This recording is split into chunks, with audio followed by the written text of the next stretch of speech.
Hello, नमस्कार, Radhe Radhe, good evening my dear student. उम्मीद करते हैं आप सभी स्वस्थ और मस्त होंगे। इसी के साथ एक और उम्मीद करते हैं कि आपकी पढ़ाई शानदार और लाजवाब चल रही होगी। मैं हार्दिक यादव आपका आपके यूट्यूब चैनल संस क्लासेस पर ढेर सारा स्वागत एवं अभिवादन करते हैं। ठीक है बेटा, आज पढ़ने वाले क्लास 12th का second chapter sexual reproduction in flowering plant, Pushpi पादपों में लैंगिक शनन। ठीक, इससे पहले हमने एक चैप्टर कंप्लीट कर लिया था। ठीक है, रिप्रोडक्शन इन ऑर्गेनिज्म, वो कंप्लीट कर लिया पूरी तरीके से। आप पढ़ने वाले हैं पुष्पी पादपों में लैंगिक जनन, जो कि 2 या 3 नंबर में क्वेश्चंस बनते हैं। ठीक, यहाँ से 2 या 3 नंबर में क्वेश्चंस बनते हैं, तो इसको हम बेटा बिल्कुल आसान वे में समझेंगे। ठीक है, एक एक चीज़ को क्या होता है, पुष्प कैसे हैं, सारी चीज़ों को एक एक क्रम में हम समझेंगे। ठीक है, और मैं अपने प्यारे बच्चों के लिए कहते हैं कि हमेशा आप एक जो बड़ा टारगेट बना के चलते हो, तो लास्ट में क्या होता है कि लेकर के हम बहुत बड़ी चीज़ें चलते हैं शुरुआत में ना, और फिर धीरे धीरे क्या होता है, हम थोड़ा सा स्टेप डाउन करते जाते हैं, और एक समय आता है कि हमको लगता है हमसे ऐसा नहीं हो पाएगा। तो हम ऐसा कहते हैं बेटा, ऐसा कुछ नहीं जो हमसे ना हो सके। ठीक है, और आपसे भी ऐसा कुछ नहीं जो ना हो सके। ठीक, तो आपके लिए 2 लाइन्स हैं। ठीक है, कहते हैं ना कि हुजूम देख के रास्ता नहीं बदलते हम, हुजूम देख के रास्ता नहीं बदलते हम, हार के डर से तगाज़ा नहीं बदलते हम, हार के डर से तगाज़ा नहीं बदलते हम, हज़ार मुश्किलें हों रास्तों में, हज़ार मुश्किलें हों रास्तों में, चल पड़े अगर तो फिर इरादा नहीं बदलते हैं, चल पड़े तो इरादा नहीं बदलते। इसलिए कहते हैं जो आपने सोच लिया है आप उसको करने की कोशिश करो, और एक समय ऐसा गया कि आप उसको कर चुके होंगे। ठीक है, चलिए बेटा पढ़ते हैं कि पुष्पी पादपों में लैंगिक जनन। ठीक, देखो बेसिक चीज़ें हैं, 2 क्वेश्चन आपके लिए बिल्कुल बेसिक क्वेश्चन से। पहला है कि पुष्पी पादपों का अध्ययन। पुष्पी पादपों के अध्ययन मतलब जो पुष्पी पादप हैं, ऐसे पादप क्या है बेटा, ऐसे पेड़, ऐसे पादप जिनमें क्या लगते हैं बेटा, फूल लगते हैं, जिनमें पुष्प लगते हैं बेटा, उनको हम पुष्पी पादप कहते हैं। ठीक, बात समझ में आ गई। ठीक है, क्या बेटा सारे पुष्प पादप, बेटा जो सारे पादप क्या पुष्पी पादप होते हैं? तो बेटा ऐसा बिल्कुल नहीं। अभी हम समझने वाले कौन कौन से पादप पुष्पी पादप होते हैं, बिल्कुल समझेंगे इसको। ठीक है, तो पुष्पी पादपों का अध्ययन मतलब जो पुष्पी पादप है जिनमें पुष्प लगते हैं, उनके बारे में अध्ययन करना, उनके बारे में पढ़ाई करना, उनके बारे में सर्च करना, उनके बारे में रिसर्च करना, क्या कहलाता है बेटा? एंथोलॉजी कहलाता है। क्या कहलाता है? एंथोलॉजी कहलाता है। दूसरा क्या है? पुष्पी पादपों की खेती। कहते हैं बेटा मार्केट में आप देख लो बहुत सारे फूल आते हैं ना बिक्री करने के लिए। ठीक है, मंदिर के पास देखो बहुत सारे फूल रखे होते हैं ना, सजावट के लिए बहुत सारे फूलों की आवश्यकता होती है। तो इतने सारे फूल छोटी सी बागवानी से तो प्राप्त नहीं होंगे, उसके लिए क्या की जाती है बेटा, पुष्पी पादप जो होते हैं फूलों की खेती की जाती है। क्या की जाती है बेटा? फूलों की खेती की जाती है। तो उसे कहते हैं बेटा पुष्पी पादपों की खेती। तो जो पुष्पी पादप होते हैं उनकी खेती को क्या कहते हैं बेटा? हम फ्लोरीकल्चर कहते हैं। क्या कहते हैं? फ्लोरीकल्चर। कल्चर का मतलब खेती होता है बेटा, फ्लोरी का मतलब फूलों की खेती को क्या कहते हैं बेटा? हम पुष्पी पादपों की खेती कहते हैं या फिर फ्लोरीकल्चर कहते हैं। ठीक, अब बात करते हैं कि बेटा पुष्पी पादप है कौन से, है ना, उनकी बात करते हैं। थोड़ा बिल्कुल बेस में जाएंगे, मतलब चैप्टर की शुरुआत यहाँ से नहीं होगी। ठीक है, लेकिन आपको बिल्कुल हम बहुत आगे पीछे से लेकर आ रहे हैं कि आप समझना इसको। ठीक है, कि जो पादप जगत था, ठीक, मैंने कहा ना कि पादप जगत का जो है पहले जूलॉजी फिर बॉटनी है ना, मतलब जीव विज्ञान की 2 शाखाएं बनाई गई थी उस समय ना। बायोलॉजी को डिवाइड किया गया था, जूलॉजी में डिवाइड किया गया था, फिर किसमें? बॉटनी में डिवाइड किया गया। बॉटनी जो थी आपकी थियोप्रेस्टस उसके जनक थे, जूलॉजी के आपके अरस्तु जी थे। ठीक है, तो ये जो बॉटनी थी इसका वर्गीकरण किया गया, मतलब कहते हैं ना पादप जगत है ना, पादप जगत का वर्गीकरण फिर से किया गया। ठीक, उस वर्गीकरण को करने वाले एक वैज्ञानिक थे जिनका नाम था आइकलर। क्या नाम था बेटा? आइकलर।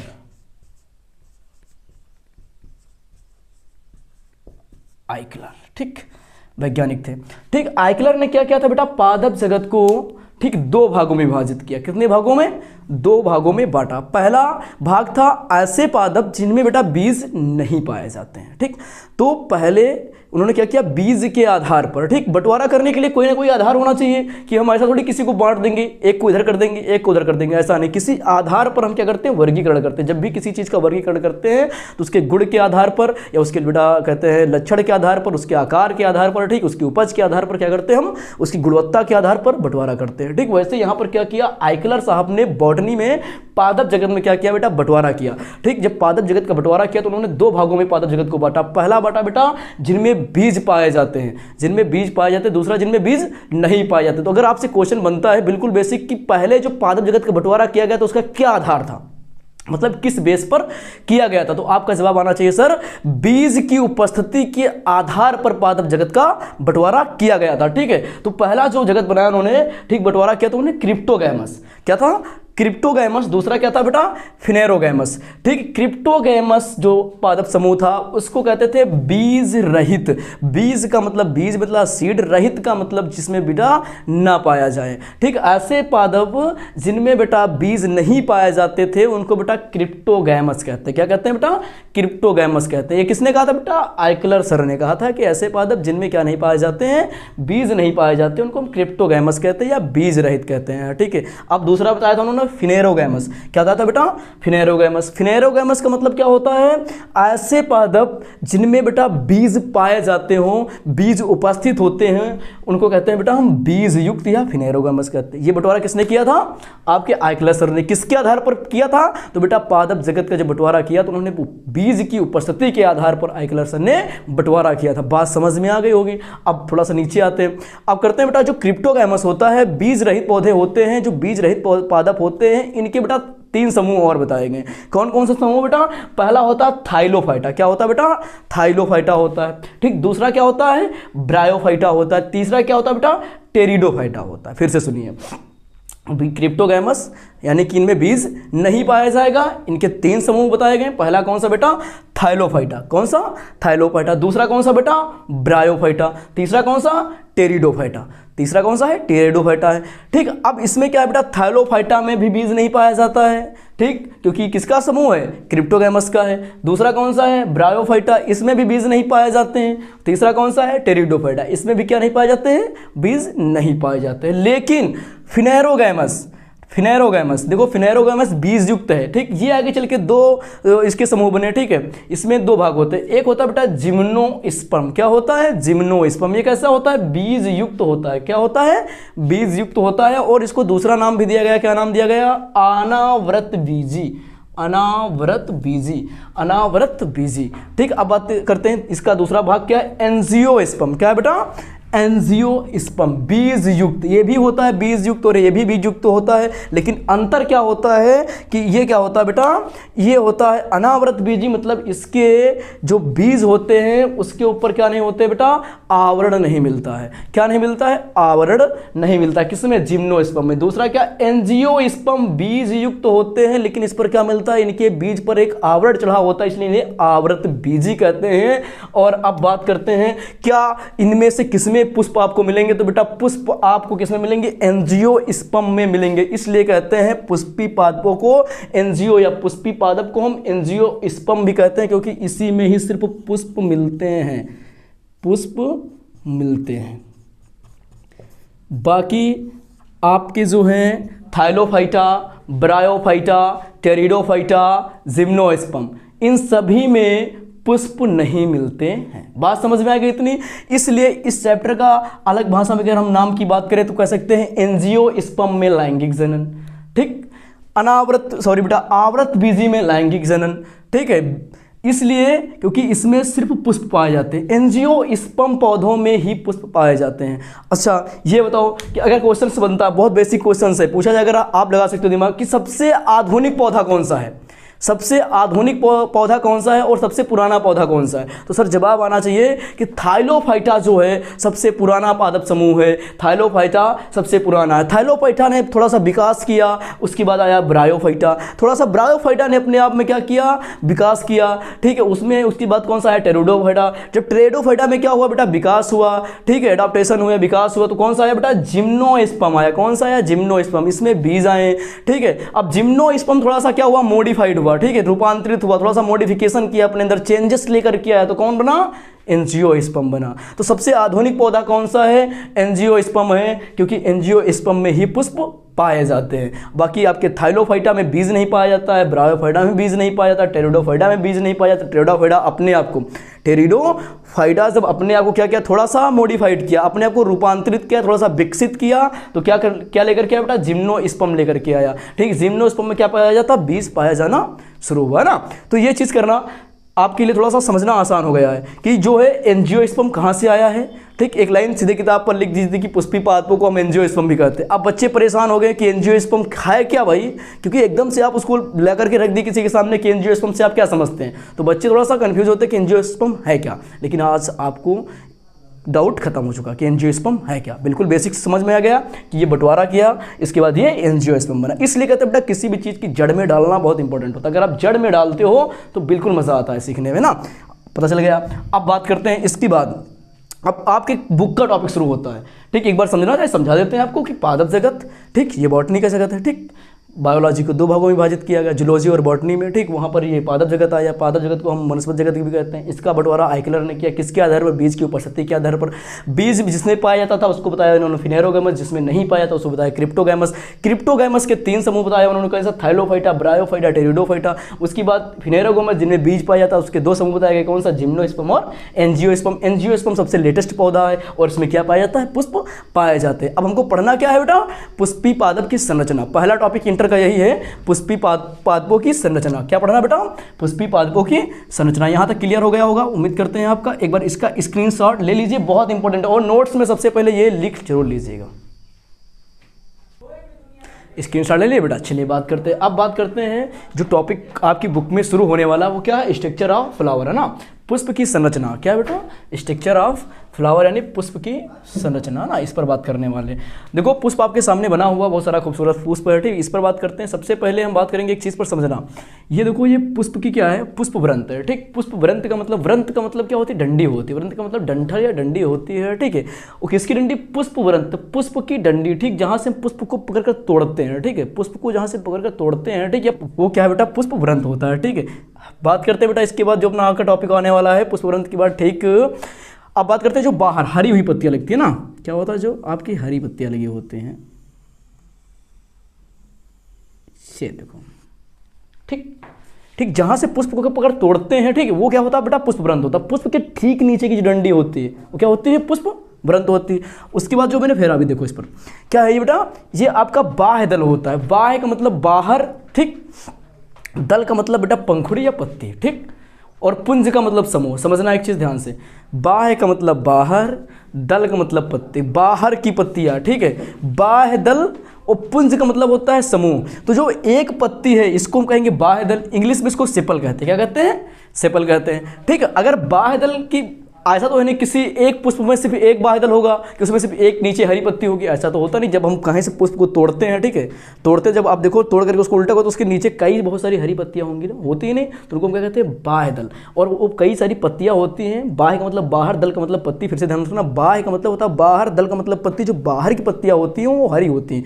ठीक है, उनको क्या कहते हैं? उनके एक इकाई को हम बाह्य दल कहते हैं, और उनकी बहुत सारी जो पत्तियां बाहर की हरी वाली होती है उसके हम पुंज कहते हैं। तो पत्ती, हरी पत्तियों के समूह को क्या कहते हैं? बाह्य दलपुंज कहते हैं, या बाहर की पत्तियों के समूह को हम बाह्य दलपुंज कहते हैं। ठीक, थोड़ा सा ऊपर आते हैं। ये देखो बेटा, ये जिसकी हम बात कर रहे हैं, ये देखो, ये देखो, अभी हम इसको थोड़ा सा फेर रहे हैं ना, ये देखो इसको बेटा, जो बाह्य दल के ठीक पीछे, या बाह्य दल के ठीक पीछे, या बाह्य दल के ठीक अंदर की ओर, बाह्य दल के ठीक पीछे या बाह्य दल के ठीक अंदर की ओर, ये रहा बाह्य दल, इसके ठीक पीछे जाएं या थोड़ा सा अंदर की ओर जाएं, क्या पाया जाता है बेटा? दल पाए जाते हैं, जिसको इंग्लिश में पेटल कहते हैं। क्या कहते हैं? पेटल कहते हैं। अब दल एक थोड़ी है, 1 2 3 4 इधर है, 4 5 6 7 इधर है, तो इन सबका समूह बनाना, मतलब दल क्या कर रहे हैं? मिल कर क्या बना रहे हैं? समूह बना रहे हैं। पेटल बना, पेटल के समूह के क्या कहते हैं बेटा? कॉर्लेक्स कहते हैं। क्या कहते हैं बेटा?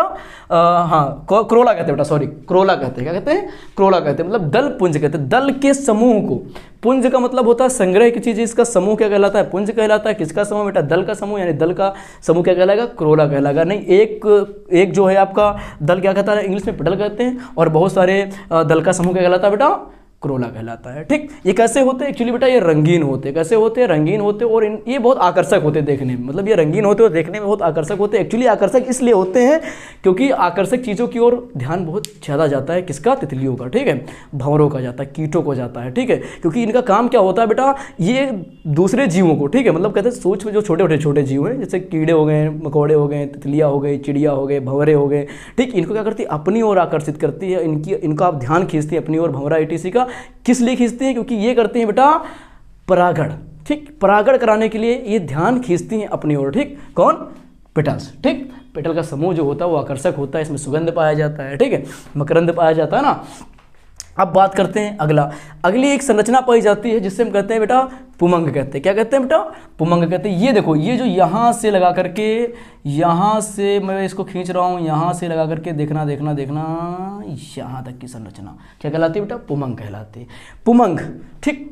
पुमंग क्या होता है बेटा? किसी भी पुष्प का नर जननांग होता है। क्या होता है? नर जननांग होता है, क्योंकि पुरुष वो जो होता है बेटा उसमें दोनों लिंग पाए जाते हैं, मादा लिंग भी पाई जाती है और नरलिंग भी पाया जाता है। तो जो पुमंग होता है क्या होता है? नर जननांग होता है। किसका? किसी भी पौधे का जो नर जननांग होता है उसको हम पुमंग कहते हैं। समझना, पुमंग ये जो यहाँ से लगा करके, यहाँ से लगा करके यहाँ तक की जो संरचना होती है, यहाँ से लगा करके जो यहाँ तक की संरचना होती है, इसको क्या कहते हैं हम?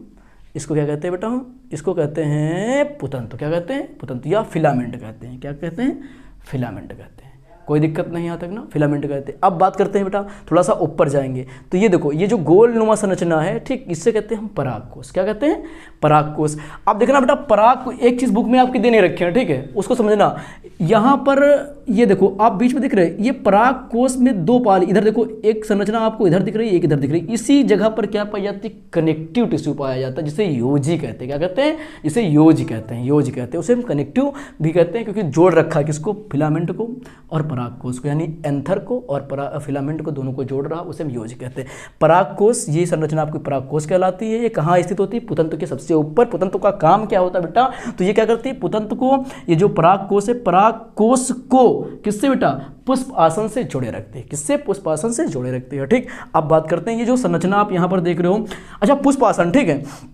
एक्चुअली पुष्प आसन क्या होता है? तो जिस पर पुष्प बैठा हो, आसन का मतलब बैठने का स्थान, जिस पर पुष्प टिका होता है। कौन से पुष्प के महत्वपूर्ण भाग? जैसे कि पुमंग, ठीक, दल, ठीक, और ये अंडाशय, ठीक, क्या कह सकते हैं, आपका जो है वर्तिका, वर्तिकाग्र, ये सब जिस पर टिके होते हैं, ठीक, उसको कहते हैं पुष्पासन।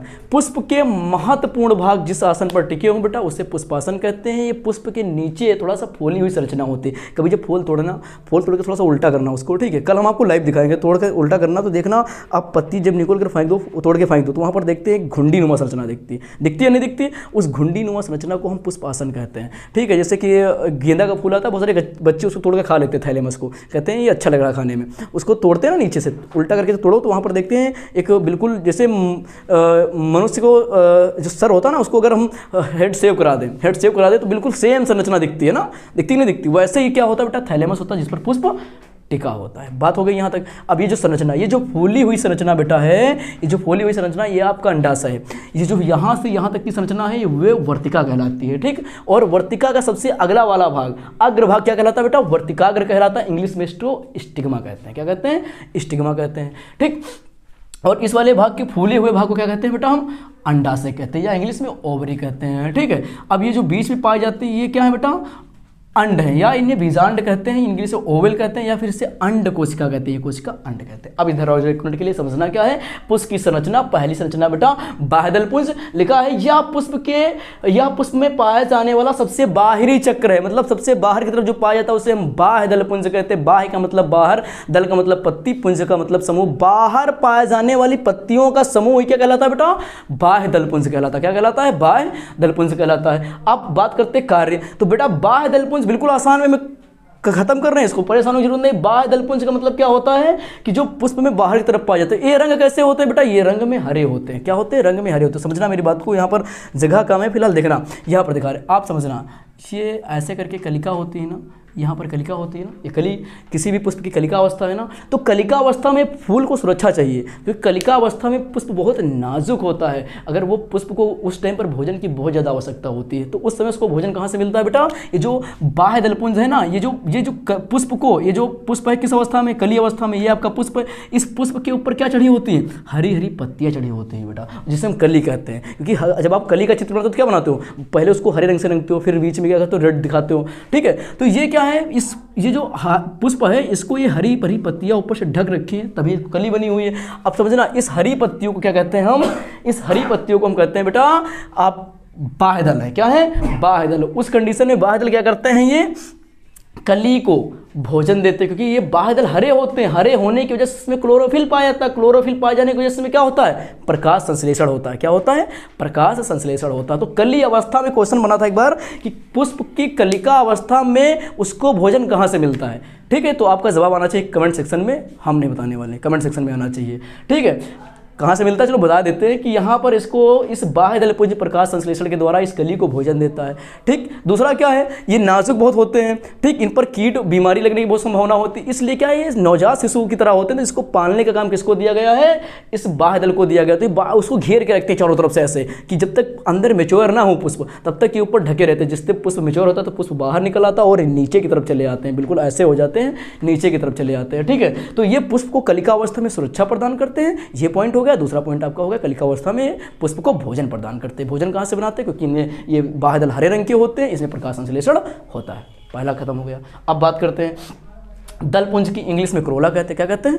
क्रोला कहते हैं। एक को क्या कहते हैं? एक अगर हम आपसे कहें कि दलपुंज दल पत्तियों का समूह दलपुंज कहलाता है, लेकिन अगर एक की बात करें तो इसको क्या कहते हैं? पिटल कहते हैं। क्या कहते हैं बेटा? पिटल कहते हैं। यहाँ पर आ जाइए थोड़ा सा नीचे। बाह्य दल के ठीक भीतर पीछे की ओर दलपुंज स्थित होता है। ये रहा बेटा आपका बाह्य दल, इसके ठीक पीछे ये हो गया। और अंदर की ओर क्या स्थित है बेटा? अंदर की ओर क्या स्थित है? दलपुंज स्थित है। ठीक, तो लिखा हुआ है कि बाह्य दल के ठीक पीछे भीतर की ओर दलपुंज स्थित होते हैं। ठीक है, इसकी एक इकाई को मतलब एक दलपुंज को हम क्या कहेंगे? तो एक दलपुंज को बेटा हम दल कहते हैं और इंग्लिश में पेटल कहते हैं। ठीक, ये सामान्यतः कैसे रंग के होते हैं बेटा? ये सामान्यतः हरे रंग के होते हैं। किस रंग के होते हैं? सॉरी, ये बेटा रंगीन होते हैं। किस रंग के होते हैं बेटा? ये रंगीन होते हैं। इसमें बहुत सारे लाल भी होगा। ठीक, जैसे गुलाब लाल हो गया, गेंदा देखो पीला हो गया, सूरजमुखी पीला हो गया। ठीक है, अब ये बहुत सारे गुड़हल को देखो बेटा वो रेड में सफ़ेद गुलाब होते हैं, बहुत सारे पुष्प होते हैं। मुझे नाम नहीं मतलब कलर नहीं आते एक्चुअली। ये बहुत ज़्यादा रंगीन होते हैं, अलग अलग रंग के होते हैं। ठीक, अलग अलग रंग के होते हैं। अब बात करते हैं ठीक ये कार्य क्या है। तो आपने एक परागण नाम सुना होगा। एक परागण क्रिया होती है ना कि किसी पुष्प के परागकोश से, ये रहा बेटा परागकोश, कहाँ गए? ये रहा परागकोश। इससे क्या बेटा परागकण निकल करके किसी पुष्प की वर्तिका पर पहुँचते हैं, तो उस क्रिया को हम परागण कहते हैं। ये पहुँचते कैसे हैं बेटा? तो हवा द्वारा परागण होता है, कीटों द्वारा। तो बात जब आती है कीटों द्वारा परागण की, तो क्या करते हैं कीट ऐसे थोड़ी आएंगे कि ऐसे आए चलो परागण कराए वहाँ कुछ मिल रहा है, ऐसा तो होगा नहीं। क्यों? क्योंकि वहाँ पर ऐसा तो कोई सुविधा नहीं कि चलो परागण कराते हैं हमको कुछ मिलेगा। तो कीट इसलिए यहाँ पर आते हैं, कीट को आकर्षित करने के लिए इनका रंग कैसा होता है? रंगीन होते हैं। और क्या करते हैं? भंवरे ईटी आते हैं, इन पर बैठते हैं, तो इनके पैर में क्या होता है? परागकण चिपक जाते हैं, क्योंकि परागकण चिपचिपे होते हैं। अब भंवरा उड़ करके दूसरे पुष्प पर बैठा तो वहाँ पर उसके पैर से परागकण छूट गए वर्तिकाग्र पर, तो वहाँ पर क्या होता है? परागण होता है। ठीक है, अब बात करते हैं पुमंग की। तो पुमंग क्या है? दल पुंज के ठीक पीछे की ओर, ये जो आपके रंगीन दलपुंज है इनके ठीक पीछे की ओर देखो यहाँ पर एक संरचना दिख रही होगी, मैंने अभी समझाया है आपको। ये देखो फिलामेंट दिख रहा है, इसे पुतंतु कहते हैं, इसे परागकोश कहते हैं, इसे योजी या कनेक्टिव कहते हैं। तीनों मिलकर के किसका निर्माण करते हैं? तो पुमंग का निर्माण करते हैं। किसका निर्माण करते हैं? पुमंग का निर्माण करते हैं। किसके ठीक पीछे? दलपुंज के ठीक पीछे की ओर स्थित होता है। इसकी एक इकाई को हम क्या कहते हैं? पुंकेसर कहते हैं। मतलब एक पुतंतु होगा तो उसे क्या कहेंगे? मतलब एक संरचना, इसको सिर्फ एक को क्या कहेंगे? जिसमें क्या हो? परागकोश हो, योजी हो और फिलामेंट हो, इसको क्या कहेंगे? हम इसको एक को क्या कहेंगे बेटा? एक को कहेंगे हम पुंकेसर कहेंगे। और पुंकेसरों के समूह को क्या कहते हैं? हम पुंकेसर कहते हैं। किसके बेटा? हाँ, पुंकेसरों के समूह को बेटा हम पुमंग कहते हैं। क्या कहते हैं? सॉरी, पुंकेसरों के समूह को हम पुमंग कहते हैं। ठीक है, अब ये पुष्प का क्या है? नर जननांग है। क्या है बेटा? नर जननांग है, क्योंकि पुष्प में जो दोनों पाए जाते हैं। एक पाया जाता है आपका नर जननांग, एक पाया जाता है मादा जननांग। तो जो नर जननांग है बेटा वही क्या है? आपका पुमंग है। दूसरा क्या आता है बेटा? जायांग, जिसे इंग्लिश में गाइनोसियम कहते हैं। क्या कहते हैं? देखो ये स्त्री का रूट वर्ड होता है, मेल सॉरी बेटा फीमेल का जो होता है ये रूट वर्ड होता है। क्या? गाइनोसियम। देखो कोई अगर घर में कोई महिला बीमार होती है तो कहते हैं ना इसको गाइनोलॉजिस्ट को दिखा दो, है ना। तो ये जो गाइनो होता है ये स्त्री का रूट वर्ड होता है। ठीक है, पुमंग के ठीक पीछे की ओर देखो, ये पुमंग है, इसके ठीक पीछे क्या स्थित है बेटा? इस पुमंग है, इस पुमंग के ठीक पीछे की ओर स्थित है जायांग। ठीक है, ये क्या है? मादा का जननांग है। ठीक है, मादा का क्या है? जननांग है। तो यहाँ तक आपको कहानी समझ में आ गई होगी। एक बार फिर से मैं बता रहा हूँ, कहानी समझ में आ गई ना। चलिए एक बार आप इसका स्क्रीनशॉट लीजिएगा जस्ट। ठीक, ये हो गया ना।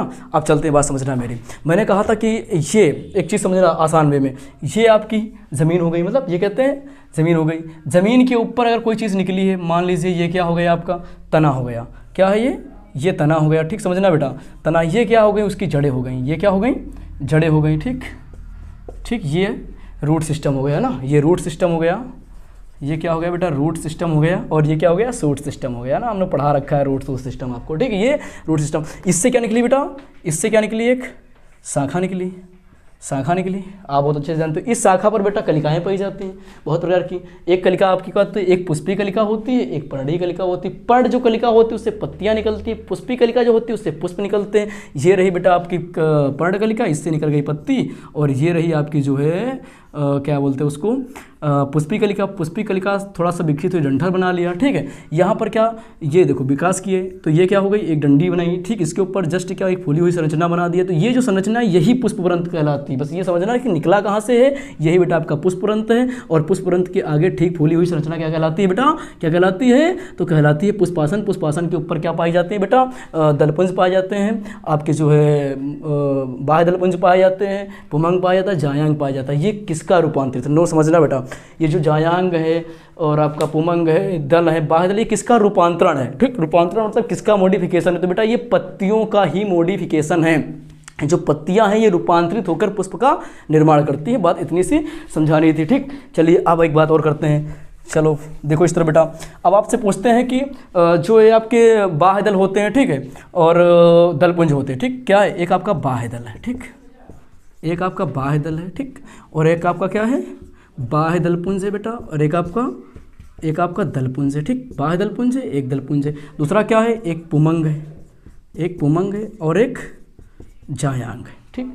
ये दो क्या करते हैं बेटा, इन दो को हम सहायक अंग कहते हैं। क्या कहते हैं, सहायक जननांग कहते हैं, सहायक जननांग कहते हैं, ठीक। और इन दो को हम क्या कहते हैं बेटा, मुख्य जननांग कहते हैं। क्या कहते हैं, मुख्य जननांग कहते हैं। मतलब इन दो, ये पुमंग और जायांग हैं, ठीक है। ये मेल क्या है, ये क्या बेटा, मेन, ठीक। ये मेल जो है ये मेल रिप्रोडक्टिव सिस्टम है फ्लावर का, और ये फीमेल रिप्रोडक्टिव सिस्टम है किसका, पुष्प का, ठीक है। और लेकिन ये जो दलपुंज और बाह्य दल है ये क्या सहायक है। ये जनन करने में, किसमें, जनन करने में, परागण करने में क्या करते हैं, सहायता प्रदान करते हैं। जबकि ये क्या करता है, ये मुख्य, ये दोनों करते हैं क्या, रिप्रोडक्शन करते हैं, और ये दो क्या है, सहायता करते हैं उसमें, ठीक है। यहाँ तक बात समझ में आ गई हो, ठीक, आ गई। चलिए बेटा एक चीज़ लास्ट है, ठीक, समझना मेरी बात को। अब कल टॉपिक आपका हम अब ये बात करना समझ लेते हैं। जो आपका ये पुमंग है, ठीक, ये जो आपको पुमंग है 3 हिस्सों से मिलकर बना हुआ, मैंने आपको ऑलरेडी समझा दिया है। यहाँ पर परागकोश है, ठीक, दूसरा योजी है, तीसरा फिलामेंट है। इनके निर्माण से क्या होता है बेटा, पुमंग बना हुआ। अब यहाँ पर क्या है आपका, ये इसका नाम लो बेटा अंडाशय, ठीक है। अंडाशय या जायांग, जायांग 3 चीज़ों से मिलकर बना होता है। उसमें अंडाशय पाई जाती है, वर्तिका पाई जाती है, वर्तिकाग्र पाया जाता है। फिर से सुनो, वर्तिकाग्र पाई जाती है, वर्तिका पाई जाती है, अंडाशय पाई जाती है, ठीक। ये तीनों मिलकर क्या निर्माण करते हैं, समझ लेना एक बार। देखो यहाँ पर अच्छा, वर्तिका, ठीक, और वर्तिकाग्र और अंडाशय, ये तीनों मिलती हैं, किसका निर्माण करती हैं बेटा, जायांग का। किसका, जायांग का, गहनोसियम का करती हैं। जबकि पुतंतु और परागकोश और योजी ये तीनों मिलकर किसका निर्माण करती है बेटा, तो ये निर्माण करती है मिलकर के आपके पुमंग का, ठीक, जो कि नर जननांग है और ये मादा जननांग है। इतनी सी कहानी आपको बताना सा। अब यहाँ से कंप्लीट हुआ। कल हमारा टॉपिक क्या होगा बेटा, कल टॉपिक हमारा होगा पुंकेसर या पुमंग पढ़ेंगे, या पुष्प का नर जननांग पढ़ेंगे। उम्मीद करते हैं आपको बेहतरीन ढंग से समझ में आया होगा। एक चीज़ समझना मेरे बच्चों, अगर कोई चीज़ समझ में नहीं आई है तो आप कमेंट सेक्शन में, हम आपके कमेंट का इंतजार करेंगे, ठीक है। यहाँ तक जो चीज़ें समझाइए उसको एक बार देखना, एक ही बार में आपको समझ में आएगा। नहीं आएगा तो आप मैसेज करना, कमेंट करना, ठीक, हम उसका रिप्लाई जरूर देंगे, ठीक। जय हिंद, जय भारत।